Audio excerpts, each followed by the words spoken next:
स्वागत है सक्सेस की 98 में। और ये वीडियो खास कर उन स्टूडेंट के लिए है जिनका भी एग्जाम 30 जून को है एसबीआई क्लर्क प्री का एग्जाम। और एग्जाम में क्या क्या आ सकता है, कितना सेव अटेम्प्ट कर चलना है, मैं सब कुछ इस वीडियो में आपके साथ डिस्कस करूंगा आगे। लेकिन मैं बोल दूं, जो भी स्टूडेंट फर्स्ट टाइम हमारे चैनल पर आ रहे हैं सक्सेस की 98 पर, आप चैनल को सब्सक्राइब तो करिएगा ही करिएगा, लेकिन साथ में नोटिफिकेशन के बेल को भी दबाइएगा, ताकि जितने भी वीडियो हमारे सर के द्वारा अपलोड किया जाता है रेलवे, बैंक, एसएससी के रिगार्डिंग, आपको इंस्टेंट आपके फोन पर मिल जाए। ठीक है, चलिए अब देखो, मैं बात करूं जिनका भी एग्जाम 30 जून को है। लेकिन पहले आपको यह पता होगा कि 8 शिफ्ट के ऑलरेडी एग्जाम हो चुके हैं प्री के, और इतना तो आप भी जानते भी होंगे कि हर शिफ्ट में पैटर्न चेंज हो रहा था। ठीक है, जैसे कि किसी शिफ्ट में मान लो बहुत कुछ टॉपिक सिमिलर था, लेकिन किसी शिफ्ट में इनपुट आउटपुट आ रहा था तो किसी में नहीं आ रहा था। किसी शिफ्ट में आपको क्यों यानी क्वाड्रेटिक इक्वेशन भी देखने को मिला था, लेकिन बहुत सारे शिफ्ट में नहीं मिला था। जबकि ये मेंस का टॉपिक है, लेकिन मैंने एग्जाम से पहले स्ट्रैटेजी वीडियो में आप सभी को ये बताया था कि एग्जाम में कुछ भी बन सकता है। ऐसा नहीं कि आप ये बोलोगे कि ये क्लर्क का टॉपिक है तो पीओ में नहीं आएगा, कुछ भी बन सकता है। एग्जामिनर कुछ भी दे सकता है, तो आपको हर एक चीज के लिए प्रिपेयर होकर चलना पड़ेगा। अगर आपको विश्वास नहीं है तो वीडियो के डिस्क्रिप्शन में मैं लिंक दे दूंगा, आप जाकर वो वीडियो देख लेना। मैंने एग्जाम से स्टार्टिंग में आपको पहले ही बताया था कि क्या क्या करना है, क्या क्या आपको लेकर चलना है एग्जाम में। अब थोड़ा मैं डिस्कस करूंगा 1 मिनट या 30 सेकेंड का कट ऑफ को लेकर। देखो, जो वीडियो मैंने कट ऑफ वाला बताया था, उसमें मैंने आपको बताया था कि जो कट ऑफ जाने वाला है वो 50 से 57 के अप्रॉक्स जाएगा। ठीक है, मोटा मोटी 50 से कम भी जा सकता है। ठीक है, लेकिन मैंने क्या बताया था, ऑन एन एवरेज, राइट? ठीक है ना, मैंने एवरेज बताया था। लेकिन इसका मतलब ये नहीं, मैंने एक अनुमान बनाया था, क्योंकि आपको पता है ये पीओ का एग्जाम नहीं है, ये एग्जाम किसका है, क्लर्क का। और क्लर्क का जो कट ऑफ डिसाइड होता है वो पूरे हर स्टेट का इंडिविजुअली अलग अलग कट ऑफ निकलता है। तो जो अगर मैं 50-57 बता रहा हूं, ये क्या बता रहा हूं, ऑन एन एवरेज। ठीक है, अब इसका मतलब ये नहीं कि मान लो कोलकाता में जनरल के लिए 1 सीट है तो कट ऑफ कितना जाएगा, 50 और 57 के बीच में जाएगा, ऐसा बिल्कुल नहीं है। ठीक है, बात को समझिएगा मैं बोल क्या रहा हूं। इसका मतलब ये बिल्कुल नहीं है। इसका मतलब ये है कि अगर मान लो 1 सीट है, जनरल कैटेगरी के लिए 1 सीट है, और कैंडिडेट कितने हैं, 5000 अप्लाई किए, तो 5000 में एक बच्चा भी नहीं है जो 70 अटेम्प्ट कर पाए, बिल्कुल है। तो कट ऑफ क्या हो जाएगा, जो कट ऑफ हो जाएगा वो हो जाएगा हमारा 70। लेकिन जहां पर 500 वैकेंसीज है या 200 वैकेंसीज है या 300 वैकेंसीज है, उस हिसाब से आपको सोचना है। अगर वैकेंसीज जो है, अगर सीट ज्यादा हुआ या एवरेज हुआ किसी भी स्टेट में, तो कट ऑफ 55 से 57 जाएगा। अब ऐसा नहीं कि सारे बच्चे 70 कर आ रहे हैं, तो नंबर ऑफ सीट के ऊपर भी वेरी करेगा कट ऑफ। ठीक है, ये आप लेकर चलो। लेकिन जिनका भी एग्जाम 30 को है, मैं आपको पहले भी बता चुका हूं, जो सेव अटेम्प्ट है वो 55 के प्लस है। ठीक है, इतना तो कर आना ही आना है एट एनी हाउ।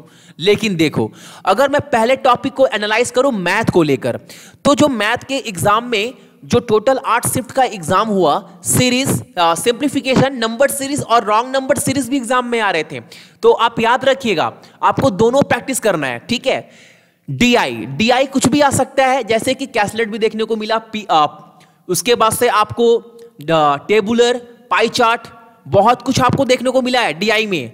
ये नहीं बोल सकते कि सिमिलर एक टाइप के डीआई आए थे, डाटा सफिशिएंसी, मिसलेनियस के क्वेश्चन, और एक जो मैं छोड़ रहा हूं वो क्वाड्रेटिक इक्वेशन। ठीक है, तो आप लेकर चलो कि इतने टॉपिक तो आपके एग्जाम में आएंगे ही आएंगे। एक शिफ्ट में पैटर्न चेंज हो सकता है, यानी किसी शिफ्ट में क्वाड्रेटिक इक्वेशन नहीं आया तो उस शिफ्ट में क्या होगा कि जो सिंप्लीफिकेशन है वो 15 आएगा, या फिर किसी में क्वाड्रेटिक इक्वेशन नहीं आया तो किसी शिफ्ट में क्या आएगा, क्वांटिटी 1 और 2 का कंपैरिजन। समझ रहे हैं ना, जो किसी के शिफ्ट में आ रहा था 17 वाले एग्जाम में, जिसके लिए बहुत सारे स्टूडेंट ऑलरेडी प्रिपेयर नहीं थे पहले से। ठीक है, तो आपको सब कुछ के लिए प्रिपेयर कर चलना है। लेकिन आप मानकर चलो 3 टॉपिक ऐसा है जो आपके एग्जाम में बनेगा ही बनेगा, जो डुएबल है। अर्थमेटिक की बात मैं नहीं कर रहा हूं, क्योंकि अर्थमेटिक बहुत सारे स्टूडेंट छोड़ कर आते हैं। और आपको यह भी समझना पड़ेगा कि जो ये गेम है ना, वो 20 मिनट्स का गेम है, राइट? इसके अंदर आपको कितना अटेम्प्ट कर पाओगे सही सही, ये आपको सोचना है। तो मान लो सिंप्लीफिकेशन जो है आपका 10 क्वेश्चन आते हैं, देखो 15 आ गया तो एडवांटेज है, अगर 10 आ जाए, और 23-24 के एग्जाम में सिंप्लीफिकेशन बहुत इजी आ रहे थे, अगर 10 आ जाए तो आप तो कितना टाइम लेंगे, बहुत सारे 5 से 6 मिनट, क्योंकि बहुत इजी आ रहे थे। ठीक है, नंबर सीरीज ये आपको 4-5 में 5 तो करना ही है, लेकिन फिर भी मैं बोल रहा हूं 4, अगर 4 करने में आपको टाइम लगेगा कितना मिनट, 3 मिनट, क्योंकि अगर आपने अच्छे से प्रैक्टिस किया है, और जो मैंने एग्जाम से 2 दिन पहले सिंप्लीफिकेशन का सीरीज दिया था टॉप 20, सारे क्वेश्चन वहीं से आ रहे हैं, आप जाकर एक बार चेक भी कर लीजिएगा, एग्जाम से पहले चैनल पर मौजूद है। राइट, तो मान लो वहां से 3 मिनट में 5 क्वेश्चन हो गए, 4 क्वेश्चन। राइट, कितना हुआ, 6 4 10, 10 मिनट में जो आपके अटेम्प्ट हो गए वो 15 हो गए, अभी भी आपके पास 10 मिनट लेफ्ट है। अब देखो आप कहां जाओगे, डीआई की तरफ, और डीआई उतना हार्ड नहीं आ रहा है, लेकिन ये बोल सकते हैं कि टाइम कंज्यूमिंग आ रहा है। ठीक है ना, टाइम लग सकता है, क्योंकि मिसिंग डीआई भी आपके एग्जाम में था, माइंड में रखना, फिर से एग्जाम में रिपीट हो सकता है। तो अगर ओवरऑल बात करूं डाटा सफिशिएंसी को भी ले लो, देखो अगर मैं बार बार बोला हूं, एवरेज बच्चों के लिए अगर गुड अटेम्प्ट जो है, आप बिल्कुल मत सोचो कि 30 कर आना है, नहीं 30 नहीं करना है। अगर पेपर इजी हुआ तो 25-26 ठीक है, अगर पेपर मॉडरेट लेवल का भी हुआ ना, तो फिर भी आपको 23 से 24 करना है एग्जाम में, 22 भी करोगे फिर भी परफेक्ट है, लेकिन लेकर चलना 20 प्लस करना है एट एनी हाउ। राइट, अब मैं बात करता हूं रीजनिंग का। अगर रीजनिंग की बात की जाए तो आपको पता होगा, मैंने वीडियो बनाकर आपको बताया था कि पजल्स में 4 पजल आए थे आपके 24th वाले एग्जाम में 3rd शिफ्ट में। ठीक है, 4 पजल आए थे, plus alpha number based question थे 5 number, blood relation, direction, alphabet, order and ranking. उस शिफ्ट में कोडिंग डिकोडिंग नहीं था। वहीं पर अगर इतने पैटर्न आपके एग्जाम में आए थे, तो यहां पर जो बच्चों का गुड अटेम्प्ट था वो कितना था, 18 से 19। लेकिन मैं ये बोलूंगा जितना भी एग्जाम 30 तारीख को है, अब आपको यह पता है कि 23-24 को 2 टॉपिक नहीं आया था, जो प्री का टॉपिक है वो क्या सा, सिलॉक्स, और क्या, और एक है आपका इनइक्वालिटीज। राइट, तो आप मानकर चलो कि ये टॉपिक आ सकता है, ये बिल्कुल मत सोचिएगा कि आपके एग्जाम में आएगा नहीं। देखो कुछ भी आ सकता है, आपको हर एक चीज के लिए प्रिपेयर कर चलना पड़ेगा कि अगर आ गया तो मुझे अटेम्प्ट करना है, वही एक मौका है आपके पास आपको एग्जाम क्वालिफाई करने के लिए। अगर उतने टाइम में भी आप एक्सक्यूज दोगे ना तो एग्जाम फिर नहीं निकलेगा, तो एक्सक्यूज नहीं देना है। प्री का टॉपिक है सिलॉक्स, इनइक्वालिटीज, और 23-24 को आप पैटर्न देख चुके हो क्या क्या आ रहा है, तो बहुत सारा आपके पास आइडिया ऑलरेडी हो चुका है। ठीक है, और मैं एक बात बोल दूं जो अपने माइंड में रखिएगा एग्जाम देने time, total number of question कितने हैं, तो आप बोलोगे भैया 35। ठीक है, अब देखो 35 में 35 तो करना है नहीं। मान लो जो गुड अटेम्प्ट है in 20 minutes in reasoning, except some shift, अगर कुछ शिफ्ट को छोड़ दिया जाए तो 20 to 22, 20 to 22 या 24 तक। लेकिन अगर एग्जाम में लेट सपोज आपके एग्जाम में आ जाता है मशीन इनपुट आउटपुट, जिस पर बहुत सारे स्टूडेंट का कमांड नहीं है, ठीक है, या फिर आपके एग्जाम में आ जाता है क्या, मान लीजिए आपके एग्जाम में आ गया एक एक्स्ट्रा पजल, जैसे 3rd शिफ्ट में आया था 4 पजल, तो बिल्कुल भी पैनिक मत होइएगा। ठीक है, अगर मान लीजिए 35 में 10 क्वेश्चन ऐसे आ जाते हैं जो आप नहीं कर पाएंगे, कोई बात नहीं, 35 में 35 तो करना नहीं है ना, आप तो डाटा लेकर ही चल रहे 25 नंबर का।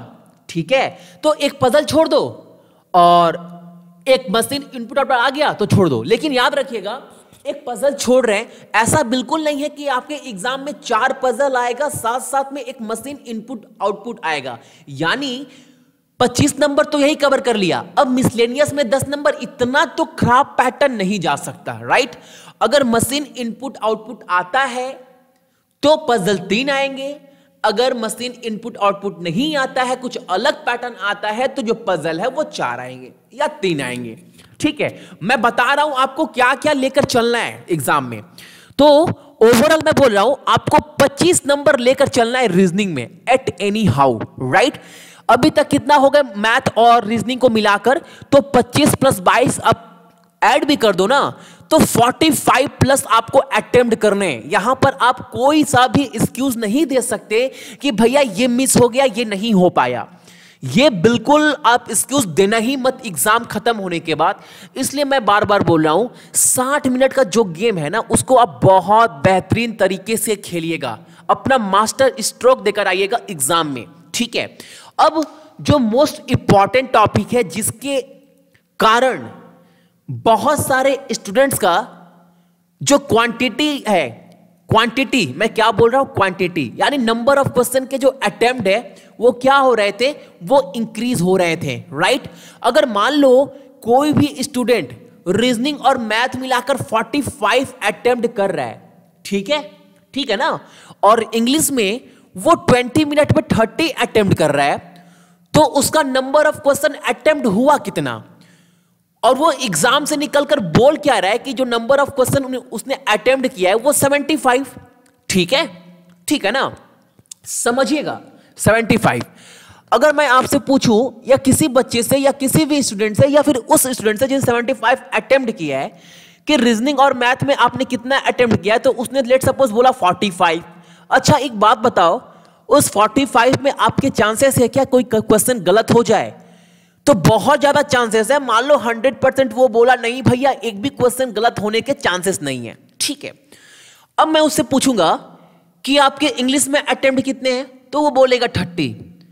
लेकिन मैं जैसे ही क्वेश्चन रेस करूंगा कि इंग्लिश में आपके क्वेश्चन गलत होने के चांसेस है क्या, तो वो ये बोलेगा हाँ भैया इंग्लिश में तो सबका कमांड रहता नहीं है, आपको भी पता है out of 100 more than 80% students जिनका इंग्लिश बहुत वीक है बैंकिंग सेक्टर में, ठीक है, इंग्लिश में सभी का एक्यूरेसी नहीं है, तो वो क्या बोलेगा 10-12 क्वेश्चन गलत हो सकते हैं मे बी, ठीक है। लेकिन भैया मैंने तो पढ़ कर किया है, लेकिन याद रखिएगा उस 30 क्वेश्चन में 10 क्वेश्चन एरर्स के भी हैं, राइट। तो एरर्स में ज्यादा चांसेस होते हैं गलत होने के, ठीक है। आपने भी बहुत सारा एग्जाम दिया होगा और मैं भी बहुत दिन से स्टूडेंट को कोचिंग करवा रहा हूं, तो इतना एक्सपीरियंस तो मुझे भी हो चुका है, राइट। तो मान लो अगर 30 में वो 12 क्वेश्चन भी गलत करता है तो उसका नंबर ऑफ क्वेश्चन गलत हो कितना गया, और निगेटिव मार्किंग के लिए उसका नंबर कटेंगे कितने, तो वो कटेगा 12 का मतलब 3 नंबर, और जो उसका फाइनल स्कोर होगा वो कितने पर होगा 18 पर। 18 - 3 होता कितना है 15। अब मान लो 45 रीजनिंग और मैथ कर किया और 15 यहां पर, यानी कितना किया 60 नंबर, 60, ठीक है। ये मैं ऑन एन एवरेज बता रहा हूं, ठीक है ना, ऑन एन एवरेज। और मैंने ये भी बताया 30 में आपके इंग्लिश के 18 क्वेश्चन करेक्ट होंगे। अब आपको यह सोचना है कि जो आपका अटेम्प्ट है वो किसी भी कंडीशन में 55 से प्लस जाना चाहिए। अगर आप जिस स्टेट से अप्लाई किए हैं उस स्टेट में मान लो 250 प्लस 250 प्लस सीट है, मान लो 250 प्लस सीट है, तो जो ओवरऑल कट ऑफ है वो मानकर चलिए आप लोग कि 55 प्लस होगा, लेकिन 60 के अराउंड रहेगा। मैंने उस दिन भी बोला था वो ऐसा भी हो सकता है कि आपका 50 से भी कम हो, लेकिन 60 से ज्यादा नहीं जाएगा, राइट। लेकिन आप ये बात याद रखिएगा कि आप नंबर ऑफ अटेम्प्ट बढ़ाने के चक्कर में, क्वांटिटी इंक्रीज करने के चक्कर में क्वालिटी को डिक्रीज मत कर दीजिएगा। आप मेरी बातों को याद रखिएगा एग्जाम पे टाइम। और एक बात मैं बोल दूं सारे स्टूडेंट्स को, जो मैंने प्रीवियसली बोला थोड़ी देर पहले कि अगर एक सीट है किसी स्टेट में तो बहुत ज्यादा चांसेस है, क्या बिल्कुल हो सकता है कि उस स्टेट में एक बच्चा तो जरूर होगा जो 75 क्वेश्चन करेक्ट कर आएगा। तो उस स्टेट का कट ऑफ होगा कितना 75, ऑफ कोर्स, क्योंकि सीट एक ही है ना, तो आपके नंबर ऑफ सीट के ऊपर भी वेरी करेगा। तो एग्जाम देने से पहले देख लीजिएगा कि आपके स्टेट में कट ऑफ है क्या, राइट। ये देखकर जाइएगा। अगर 250 प्लस कट ऑफ सीट हुआ तो आपके नंबर ऑफ जो अटेम्प्ट है वो 55 प्लस होने चाहिए। जरूरी नहीं है कि आप 70 प्लस करो जब आपके स्टेट में 250 सीट है तो, ठीक है। याद रखिएगा मेरी बातों को, ये भूलिएगा मत। आई होप सारे बच्चों को बेसिक आइडिया मिल गया होगा कि एग्जाम में करना क्या है, सारे चीज के लिए प्रिपेयर रहना है, कुछ भी एग्जाम में आ जाए, ठीक है। और हाँ, इसके लिए सारे स्टूडेंट को best of luck, best of luck सारे स्टूडेंट को। और बहुत सारे स्टूडेंट बोल रहे हैं भैया एसबीआई पीओ प्री के ऊपर स्ट्रैटेजी वीडियो बनाइए, जबकि मैंने ऑलरेडी दे चुका हूं, फिर भी स्ट्रैटेजी वीडियो बनाकर आपको एक दिन में दूंगा।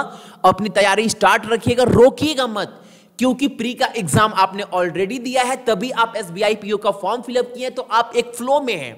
उस फ्लो को छोड़िएगा मत जब तक आपका एसबीआई पीओ प्री का एग्जाम नहीं हो जाता, ठीक है। सो आज के लिए सारे स्टूडेंट का दिल से धन्यवाद और पढ़ाई अच्छे से करिए।